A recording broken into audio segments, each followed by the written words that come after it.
Ever actually sit down and read the Red Cross Build a Kit guidance? Like really read it, and then you look around your own place and go, wait, how am I missing this much basic stuff? That was me. I had plenty of random items. I had junk drawer confidence. But I didn't have a clean, boring, ready-to-go setup that would still work if the power went out, the water got funky, and the store shelves got picked clean in a couple hours. And that's always how it goes, right? A storm warning hits. A wildfire gets close. The news says, boil water. People don't calmly prepare. They sprint. They panic buy the same 5 things, and by the time you get there, the aisle looks like it got looted by raccoons with a credit card. So this is me trying to save future you from that whole mess. Not with fantasy survival stuff. With 17 genuinely useful items that show up again and again in emergency kit recommendations, including the Red Cross basics like water, food, aid, supplies, meds, light, communication, hygiene, and cash. I'm just expanding those categories into the specific things that actually make the difference when normal life stops cooperating. And I'm not doing this in some live-in-a-bunker way. I mean normal person preparedness, the kind that makes you feel calm instead of dramatic. Alright, let's start with the stuff that fails fast, and the stuff you'll be annoyed you didn't think about. Cash and small bills. This sounds almost old-fashioned until you've watched a card reader go down, and suddenly everybody's doing that awkward little, so, what now? Shuffle at the register. During outages, networks crash. ATMs can be offline. Tap to pay becomes a magic trick that doesn't work anymore. Cash isn't for doomsday bartering. It's for the boring in-between moments. Gas, a quick motel if you have to leave. A hardware store that's open but can't process cards. A neighbor selling ice out of a cooler. And small bills matter because nobody wants to make change when the world's already chaotic. And if you do nothing else, stash a simple envelope of mixed small bills somewhere safe and boring. Split it up. A little in the house, a little in the car kit, a little in the go bag, not all in one spot where one bad day wipes it out. A portable radio. When your phone's useless or the internet's spotty, information becomes the real luxury. A little battery-powered or hand-crank radio can tell you what's happening in your area without relying on cell towers and Wi-Fi behaving like angels. And here's the thing nobody says out loud. During emergencies, rumors travel faster than facts. A radio cuts through that. You get actual updates, weather alerts, shelter info, evacuation routes, all the stuff that keeps you from making a dumb decision at the worst possible moment. If you can, get one that can pick up weather alerts. If you can't, any solid portable radio is still better than sitting in the dark, refreshing a dead phone. Batteries. Not exciting, not fun. Also, they run everything. Flashlights, radios, headlamps, lanterns, smoke detectors, thermometers. Anything you suddenly wish you had working when it's 2 a.m. and the lights are out. The sneaky part is this. People buy devices, then forget the battery plan. Or they buy one pack, toss it in a drawer, and 2 years later, everything's corroded and sad. Pick a couple common battery types your home actually uses. Store them somewhere cool and dry. Label them. Rotate them once a year by using the older ones in everyday life and replacing them with fresh stock. Boring system, huge payoff. Flashlights and candles. Lighting changes everything, not just for convenience, for safety. In the dark, people trip, cut themselves, knock things over, and suddenly a minor problem becomes a major one because you can't see what you're doing. A good flashlight or headlamp lets you move around without turning your living room into an obstacle course. Headlamps are underrated. Hands-free light is a cheat code. Candles are the backup to the backup. If you go that route, be smart about it. Stable holders, away from pets and kids, and never in a room you're not in. It's not worth trading, I can see, for I accidentally started a house fire. If you want the safest candle option, jar candles tend to be less tippy than tall tapers. Keep a lighter and a couple matches sealed up too, because of course the moment you need them, the lighter will be somewhere. Duct tape and plastic sheeting.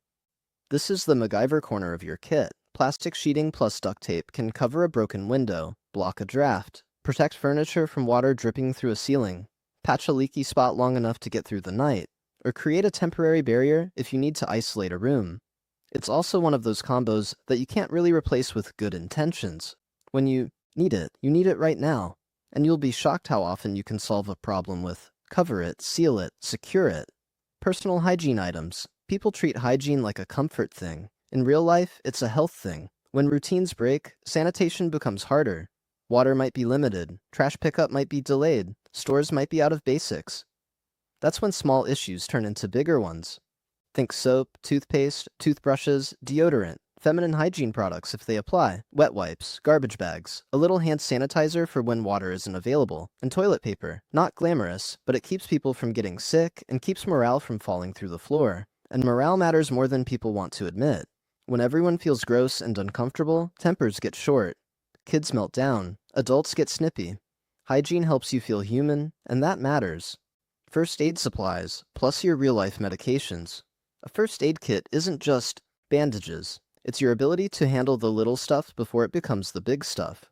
Gauze, tape, antiseptic wipes, antibiotic ointment, tweezers, scissors, blister care, elastic wraps, pain and fever reducers, and anything your household specifically uses. If someone has allergies, include what you need for that. If you have kids, include kid-appropriate options. And then there's the big one, prescription meds.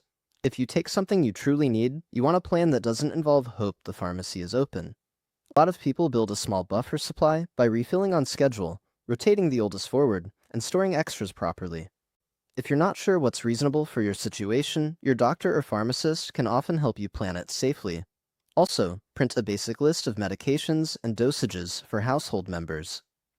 If your phone dies and you're stressed, you don't want to rely on memory. Manual can opener. This is the classic, how did I not? Think of that item. If you've got canned food and no manual opener, you don't have canned food.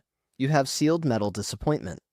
Electric openers are cute until the power goes out. Multi-tools work until they don't.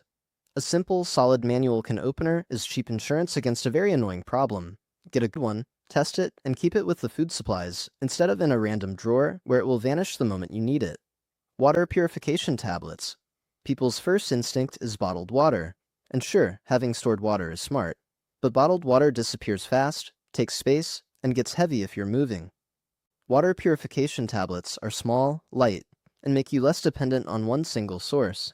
They can turn, I have water, but I'm not sure it's safe, into, I can make this usable. The key here is to follow the directions exactly. Different tablets work differently, and close enough is not the vibe when it comes to water. Safety. Also, store them properly and pay attention to expiration guidance. The point is reliability. Unscented bleach. This is another weird one because people think it's just for cleaning. In a crisis, disinfecting surfaces matters. Keeping things sanitary matters. And bleach can help with that, as long as you use it safely.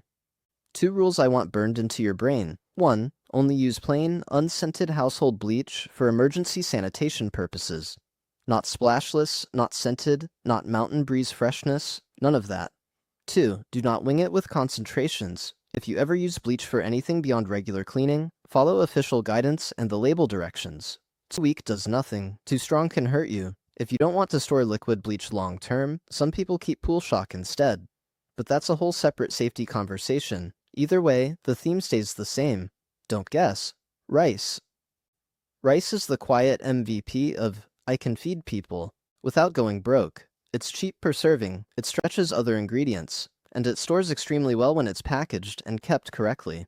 White rice lasts longer than brown rice because brown rice has more natural oils that can go rancid. It's also flexible. You can make it sweet, savory, plain, fancy, whatever. In an emergency, flexibility is gold. You don't want a pantry full of foods that only work one way. And when you combine rice with beans, you get a protein combo that keeps people full and functioning. Dried beans and legumes. Beans are one of those foods that sound boring until you realize what you're getting for the price. They're cheap. They store well. They're filling. They bring protein and fiber to the table, and they can be cooked a bunch of ways. Yes, they take longer than opening a can. That's the trade. But if you plan a little, you can make a pot that feeds people for days. Also, variety helps. Lentils cook faster than big beans. Split peas are great for soups. Chickpeas can become a dozen different meals. If you stock a mix, you don't get tired of eating the same thing on repeat. Peanut butter. If you told me I could only keep one, ready-to-eat, no-prep, high-calorie food in the house for emergencies, peanut butter would be hard to beat. It's dense. It's shelf-stable. It tastes good enough that people actually eat it even when they're stressed. And it doesn't require cooking fuel or a bunch of cleanup. It also plays well with other staples. Peanut butter with oats, peanut butter with crackers, peanut butter with a spoon at 2 a.m., while you stare into the pantry like a confused raccoon. All valid. Nuts and seeds. These are the portable, no cooking needed snack that actually pulls its weight. They give you fats, some protein, and a lot of calories in a small space. They're great for evacuation bags, quick snacks, or times when cooking is annoying or impossible. Just store them airtight and rotate them because nuts can go rancid if they sit around too long, especially in warm conditions. Cooking oil. Oil is calories, and calories matter when life gets hard. It also makes basic foods taste like food. Rice without any fat is fine. Rice with a little oil and seasoning becomes a meal you'd actually choose. Store oils away from heat and light. Buy sizes you'll realistically use so they don't sit open forever. And if you're building a kit, having at least one stable cooking fat on hand makes everything else more useful. Powdered milk. Powdered milk is one of those pantry items people ignore until they need it. It's useful for kids, for baking, for cooking, for adding calories and nutrition to basic meals. And it stores well when it's kept sealed and dry. Even if you don't drink milk like that, it's handy for things like pancakes, mashed potatoes, soups, oatmeal, and baking when fresh dairy isn't an option. Vitamins and supplements. Supplements. Putting this one near the end for a reason. Supplements aren't a replacement for food. They're a backup plan for when your diet gets repetitive and you're missing the usual variety you get from fresh produce and normal meals. A simple multivitamin can be a decent nutritional insurance policy in a short-term emergency, especially if you're living off shelf-stable staples for a while. Just keep it reasonable, store them cool and dry, watch expiration dates, and don't treat them like magic. And now let's tie this together in a way that's actually useful. If you want a simple way to build this without spending a fortune in one weekend, think in layers. Layer 1 is the 72-hour basics: light, batteries, radio, hygiene, first aid, cash. Layer 2 is water and sanitation. Stored water if you can, plus tablets, plus the ability to keep things clean. Layer 3 is food that doesn't stress you out. Rice, beans, peanut butter, oil, canned goods, powdered, milk, nuts, plus the can opener to make it all usable. And the real secret sauce is rotation. Use what you store what you use. You don't want a museum of expired supplies. You want a working pantry and a working kit. Here's what I've learned the hard way. Preparedness isn't about being fearless. It's about being less surprised. Because when something goes wrong, you don't magically rise to the occasion. You fall back on what you already set up. So if you do one thing after hearing this, don't make it complicated. Pick 3 items you don't have, grab them this week, and put them in one dedicated spot. Then next week, do 3 more. Slow and steady beats panic buying every time. And when the next emergency alert pops up, you'll be one of the few people who doesn't have to sprint to the store like it's the final lap of the Hunger Games. You'll already be ready.